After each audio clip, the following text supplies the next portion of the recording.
Item number SCP-001. Object Class Embla. Containment Procedures. SCP-001 is contained on the grounds of Site-0 in upstate Redacted. A fence has been constructed around the perimeter of SCP-001's observed effects. In addition to Site-0's security, no fewer than 5 armed guards are to be present at all times to prevent unauthorized entry.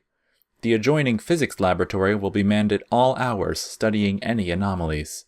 A small metal plaque bearing an inscription will be maintained in good condition.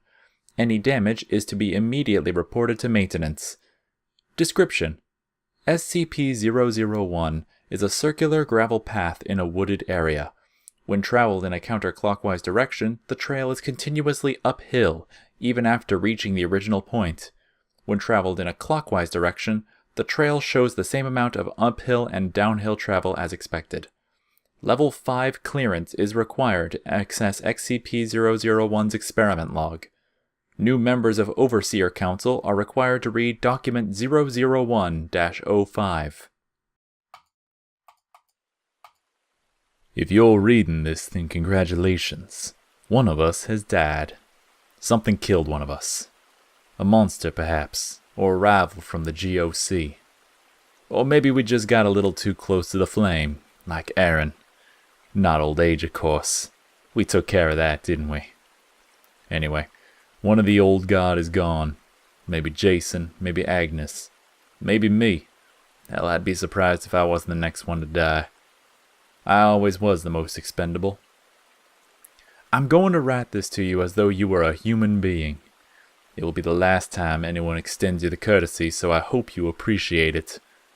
Whoever you are, whatever you did before, you must have been high-ranking when you were pulled into this. You must have noticed the discrepancies, the inconsistencies.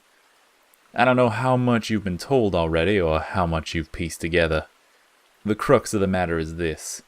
The retrievals and recoveries of SCP objects are staged or made up whole cloth.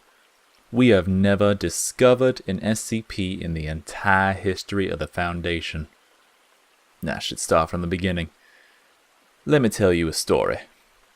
Aaron Siegel was a physicist studying at Cornell in 1891. He was a truly gifted individual, and had his life taken a different path, I believe that his name would be there with Edison, Einstein, and Hawking. I knew him very well.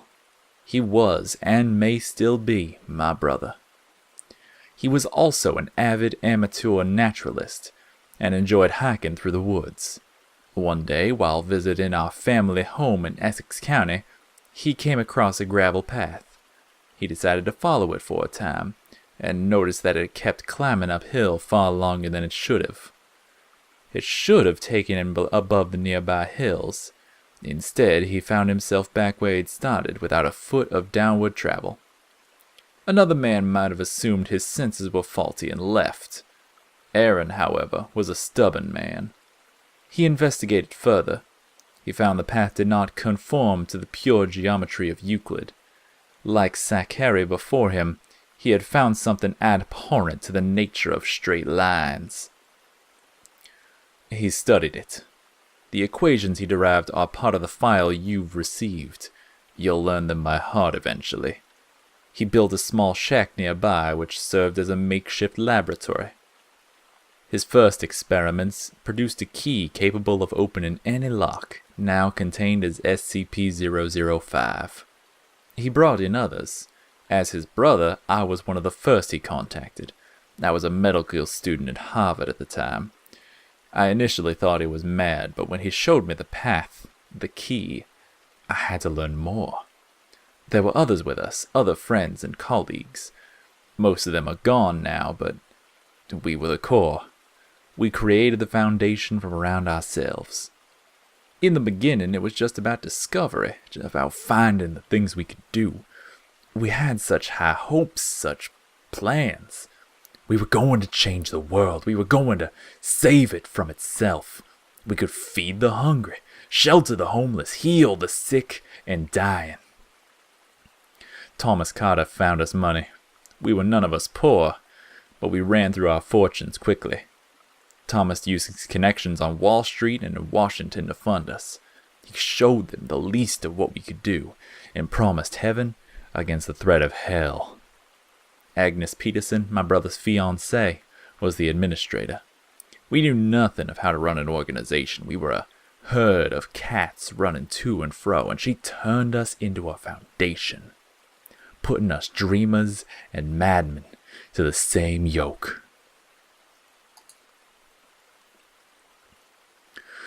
We soon had a facility built, but we were so secretive still. As much as we wanted to shout from the rooftops what we had found, we were frightened too, that it would be taken from us. We told ourselves that it was just for the interim, until we were sure of our footing. We'd show them eventually. We'd show them all. We were careful at first. We made small, inoffensive, or even helpful items. The Fountain of Youth, the Bouncing Ball, the Civil War statue. We grew more confident, and we started working on humans. The Concrete Man, he volunteered. Or the man with the abdominal planet. Just a drifter. But we made him into something special, didn't we? It was all so easy. Perhaps it seems absurd to get so many things from that one little break in reality. But it all flowed, one discovery to the next. It almost seemed like something was helping us along. But then things started going a bit wrong. While he was playing with his equations, Aaron accidentally derived the missing number. In my laboratory, I found I'd made the zombie plague. But we were too invested in our project, so we pushed ahead. Then came the pipe nightmare and the stairwell. We knew we'd need more help. Thomas showed what we'd done to the military. Told them we found these things, discovered them. We made up names like Prometheus Labs and the Chaos Insurgency. They gave us funding, personnel. We built up and expanded outward. We repeated the cell in other countries. Some listened, some didn't. Enough did. We became an international organization. We brought in more researchers, though very few ever suspected we were the source of these items they studied. Sometimes we would arrange for an object to be found by a field team. Sometimes we would simply write the reports. We generated the paperwork, and we were the oversight. If we said a thing was, it was. It still is. There were still problems, of course. Jeremy and Thomas took one of our experiments and ran off with it, creating their ridiculous club. One of our researchers grew mad and started worshipping machines, escaping with enough knowledge to be dangerous. We still deal with the fallout of these splinter groups. So we contained them. We handled them. We couldn't stop, surely you can see that. Rather than more cautious, we grew bolder. I cut a little boy up and turned him into the flesh that hates. There were reasons. There were always reasons. 231, we created her and her sisters. We took them from orphanages and arranged for what followed. And it was no accident. We knew what we were doing. There was a reason for it once, but I'll be damned if I can remember it now. None of us do, except maybe my brother, wherever, whatever he is now.